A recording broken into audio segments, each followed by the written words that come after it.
Alrighty, hello, my friends from the internet. Now, before we hop into the podcast, I just want to say that I'm feeling a little bit under the weather as it is, and my throat is a bit sore, and I've been kind of just hacking and coughing. It's not COVID, but it's a mixture of allergies and a little bit of a cold that I have right now, so I apologize for any voice interruptions as it is. And I think this episode is going to be a bit shorter just because of that, but I'll do you guys a huge favor from me making these episodes shorter progressively, as I will come back and see you on Thursday for another episode. And if I'm not feeling great by Thursday, I'll post another one maybe Friday. But be assured, I will make up for the lack of content. Excuse me. Okay. I'm very sorry. I should have prepared some episodes for a situation like this, but I guess I learn in this way. But I also just want to say, welcome to the Reddit Ask Us podcast. Thank you, friends, for tuning in every single week. I see the numbers steadily growing. I appreciate how much every single one of you listens to the show and enjoys the show. We finally hit the milestone of 100 downloads in a week. That is pretty sick. All right, that's pretty dope. So now it looks like for the last maybe 2 or 3 weeks, we've been averaging 100 downloads per week. So that is dope. Sorry, guys. That is dope. So I just want to say thank you to every single person who's been listening and tuning into the show.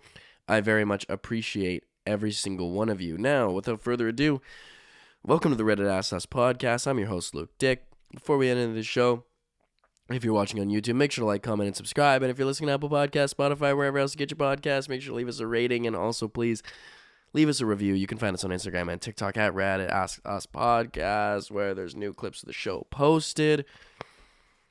I've been slacking on that a little bit, but I will get back on it, folks. I've just been busy. Semester winding down, and I just started a new job, so that's kind of my life as it stands right now and as it is in the moment. But I promise you guys, I will get back on that horse, and I have things kind of planned for this summer, a couple exciting things that I really would like to do with the podcast, so hopefully it works out. Alrighty.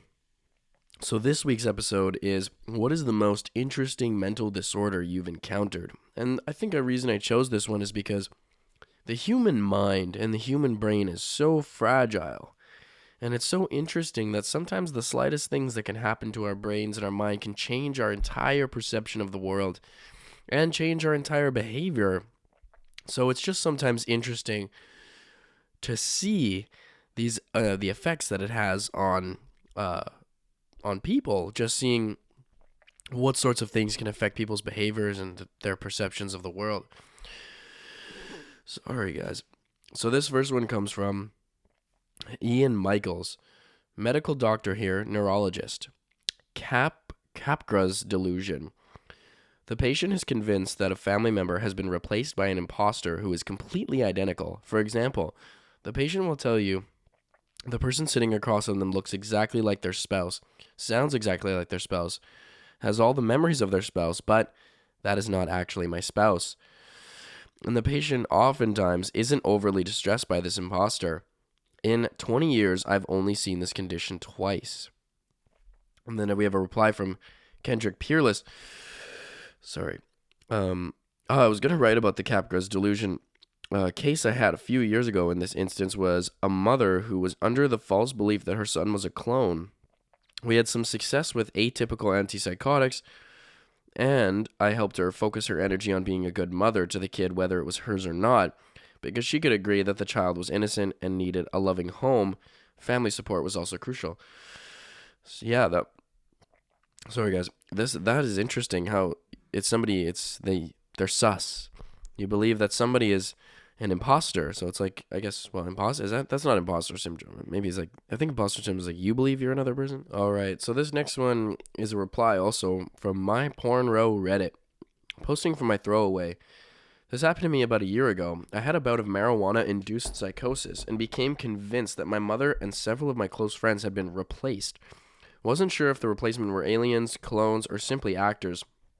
Basically, the idea that people entered a form of the Matrix, some voluntary, some not. As they entered, they were replaced so that family/friends would remain unaware. The delusions continued for about 2 weeks. Oh my God. Excuse me. Until I checked myself into a hospital. I immediately tried to escape and was pinned down by no fewer than 8 nurses and guards. I had my pants stripped off and was shot in the ass with a Haldol. Well, I don't know what that is. It took me 36 hours before I regained consciousness. About a week on the Risperidone. I don't know what that is either. Before the delusions were reduced to a reasonable level, and a month before I actually believed what I had happened was a psychotic episode instead of something more sinister. That's crazy. I've heard of marijuana-induced psychosis, but I don't know. I've never met anybody who's had it. I think it's fairly rare having marijuana-induced psychosis. Maybe if you're more prone to like schizophrenia, I think it's more common. But there is definitely some people who just they do not mesh with marijuana, and I've been around some of those people, and I've just known people like that in my life, and they just do not. It's not something they can mess with, and not something they will mess with. And it's interesting to hear their stories of what happens to them. A lot of people say that they just get extremely anxious, and I've never heard of anyone having a psychotic break, but I have heard of people getting very, very anxious. All right. Sorry, you guys. I really apologize. I wish I would have recorded a pre-recorded an episode, but I only started feeling really crappy a couple days ago, and I thought by this time it would be better, but now it's kind of just, it's not great. Anyways, so this next one comes from Seddon Park, a psychologist here. Not someone I worked with, but I did observe someone with alien hand syndrome. The patient's left hand would stroke her hair and pat her face, but it was not under her control. Each episode would last for about 20 minutes. Wow. Turned out the cause was a tumor. Amazingly, it didn't seem to cause her any distress. And see, that's another thing too, is like a tumor, just the smallest little thing that affects the brain, the actual organ itself, affects the mind and the perception. And like something like alien hand syndrome. I think I remember learning a little bit about this in first year psychology, and not phantom limb syndrome, but yeah, like people's hands or legs would start acting involuntarily, and so it was almost like something else was controlling it, which is just so interesting, because how does that sort of stuff arise? Why does that sort of stuff happen? And of course, this one was due to a tumor, but then that also goes to show, yeah, like the littlest thing that can happen to the organ of the brain can completely change something in terms of the manifested behavior, whether that's physical behavior, mental behavior, or whatever else. All right, so this next one comes from Aussie Bibleophile. Foreign accent syndrome is rare but absolutely fascinating. Next one, the comment comes from Half Cooked Shrimp. Yes, my parents have a friend, Native American, never left Canada, got into a bad fight one night and got her head rocked pretty badly, and was knocked out. When she regained consciousness, she had an English accent, and to this day, she still has it. Another reply from Farmer G0EOO, so Farmer Joe. I know a lady who hit her head while using a trampoline and started talking with a deep German accent. She still has the accent, but went to a speech specialist to learn how to speak with an American accent to get her old voice back. And there's a third reply.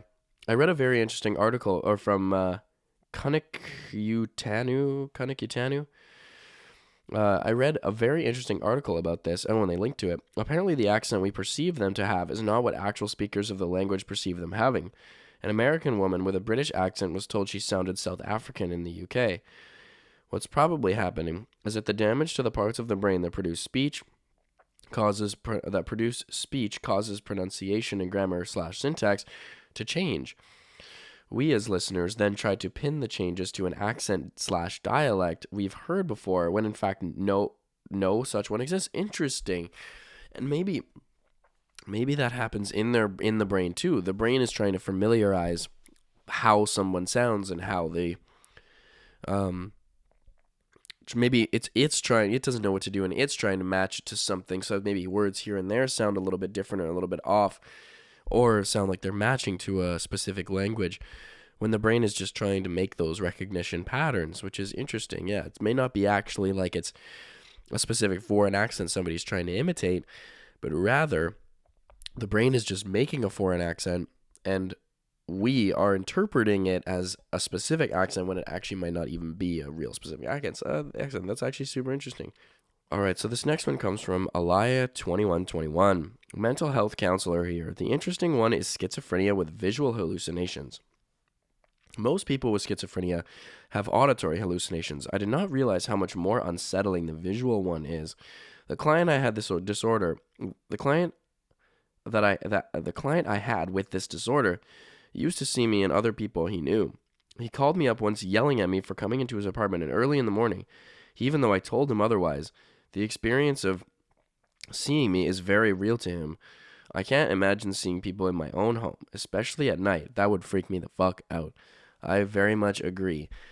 I had a weird, actually, I don't think I've got schizophrenia, my friends, but I had a weird thing happen to me last night where I think this was like I kind of woke up in the middle of the night and I was still in like a dream state almost, because I wasn't fully asleep and I wasn't fully awake, like, by any means. Maybe I wasn't even awake. Maybe I just dreamed this. But I remember, like, looking up, and this doesn't make any sense because it would have been like 3 or 4 in the morning. But I remember looking out my window and it looked like some girl, some lady was like walking her dog and like looked inside my window, like walking their dog in like the backyard here in my apartment building. But I know that that's nonsense and that doesn't make any sense. And I woke up being like, and it just scared the shit out of me. I was like, oh, fuck. But I doubt it was anything real. I think it was just a very vivid sort of lucid dream that I was having in between an awake and dream state. All right, so then we have a reply here from Agent Knitter, lawyer here. Did about 10 years criminal law. I've had many clients with schizophrenia. Auditory hallucinations must be disconcerting and terrifying. Visual would also be awful, but the oddest one I've come across was olfactory. Client who had a psychotic break and had a range of hallucinations, telling her to hire a car and drive her across the country ASAP.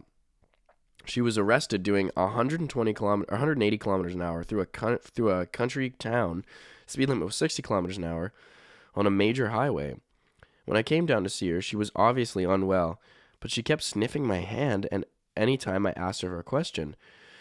Later, when she was well again, she explained it to me. She remembered everything, even though she had no history of mental illness prior to this time. Everyone, quote-unquote, bad, i.e. all the police officers, smelled like rotting corpses to her at that time. Oh my God, that's disgusting. But I knew I could trust you because you smelled like sunshine and flowers. This stopped along with her other hallucinations when she came out of psychosis. I never knew before then that delusional smells were also possible.